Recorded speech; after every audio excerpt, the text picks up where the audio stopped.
What are mineral rights? This is a question that I get from folks all the time, and today we're going to answer it. So stay tuned and learn something.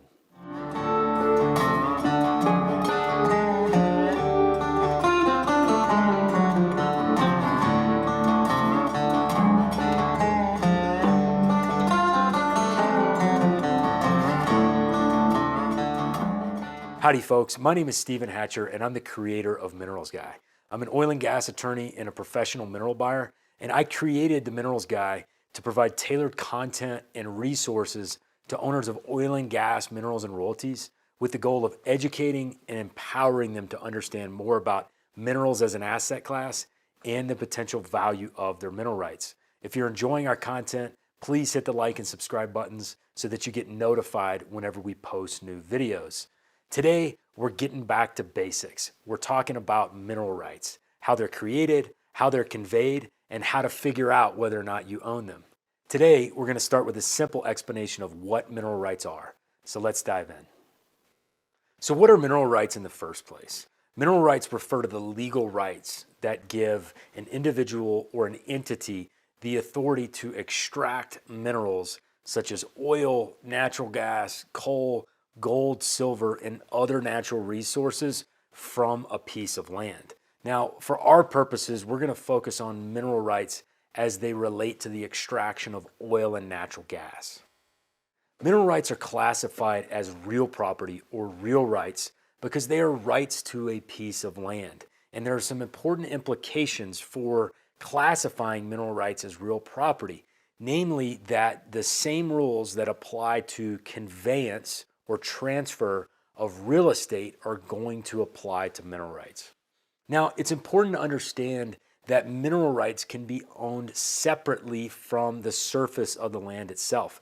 And this is a concept that we call severance that we're going to dive into here in a little bit. But just understand that it's quite common for the ownership of the surface of the land to be different than the ownership of the mineral rights below the surface of the land. Now, mineral rights can be sold, leased, or transferred to other parties, and they can also provide a significant source of income to the folks that own them in the form of royalty payments.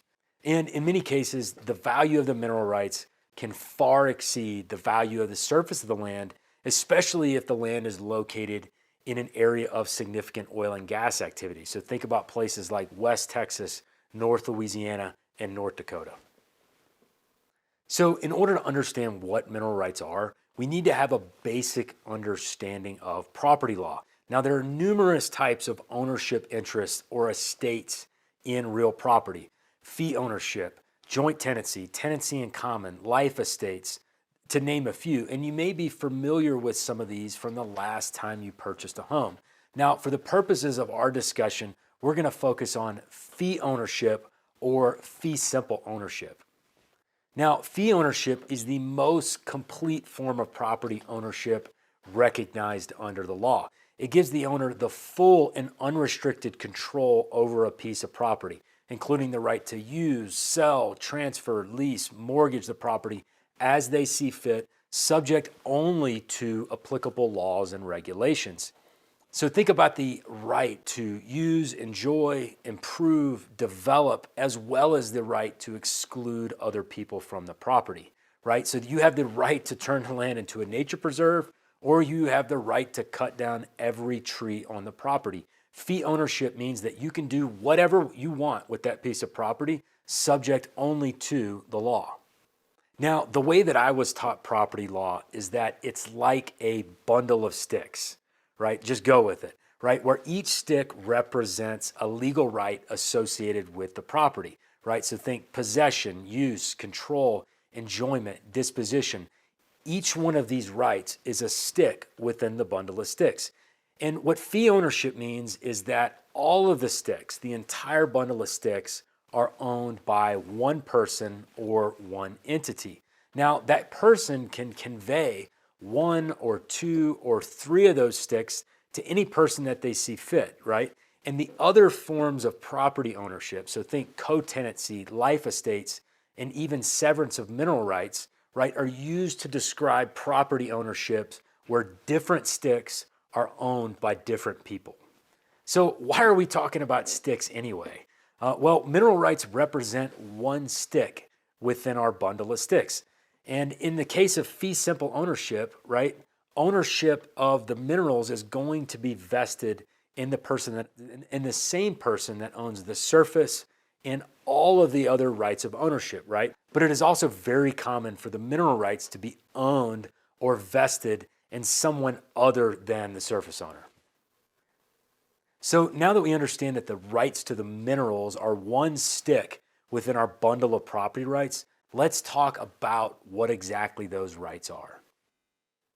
So first is the right to explore, right? So the owner of the mineral rights has the right to explore for, develop, produce, and own any oil and gas that's located beneath the surface of the earth.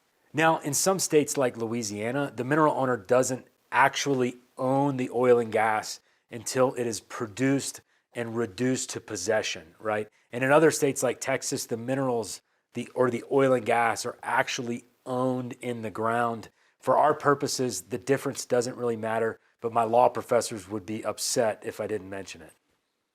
So the second right is the right of access. So the owner of the mineral rights has the right to access the surface of the property for the purpose of extracting the minerals. And this could actually involve clearing land, building roads, drilling wells, and building pipelines and other infrastructure necessary for development of the minerals. When you hear folks say the mineral estate is dominant to the surface estate, this is what they're referring to. Now, the mineral owner does not have carte blanche, right, to come onto the surface owner's property, mow down his house, and build a drill site, right? The mineral owner's right of access and right to explore is going to be limited to so much of the surface, right, that's reasonably necessary to develop those minerals. This is a concept referred to as the correlative rights doctrine, right? The mineral owner is also going to be responsible for restoring the surface of the land to its original condition after the operations are finished. So the third right is the right to execute leases, right? While the mineral rights owner themselves could be the party drilling the wells, producing the minerals, in most cases, this just doesn't happen, right? The mineral rights are going to be leased, right, to an oil and gas operator, an oil company who's actually going to be conducting those operations. Now, the oil and gas lease is going to provide for a bunch of different things, but a few things of note, right? Duration, right? How long the lease is going to last, right? It's also going to provide for the payment of a royalty, which is going to be some share expressed as a percentage of the oil and gas that's actually produced. Now, the fourth right is the right to sell, transfer, and encumber, right? So the owner of the mineral rights has the right to sell all or a portion of those mineral rights to third parties, right? They have the right to transfer all or a portion of those rights to third parties. And they also have the right to encumber or mortgage the properties. So what can the mineral owner not do, right? Well, as we mentioned before, right, the mineral owner's desire to develop the minerals, right, is going to be balanced under the correlative rights doctrine, right, against the needs and uses of the surface owner, right? The mineral owner is also going to be limited to what they can do by laws and regulations, right? So think environmental regulations, think land use restrictions and the like.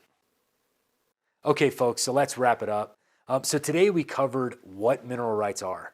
We hope you'll join us for episode 2 of this series, where we're going to talk about how mineral rights are created, how they're transferred, and whether or not they can expire. If you enjoyed our content today, please hit the like and subscribe buttons. This is incredibly helpful to us, and it helps us to get this content out to more folks. If you have any questions for us, you can reach us down in the comments below. You can also find us on our website, mineralsguide.com. You can also reach me personally by email, steven@mineralsguide.com. Thanks again, and we'll see you next time.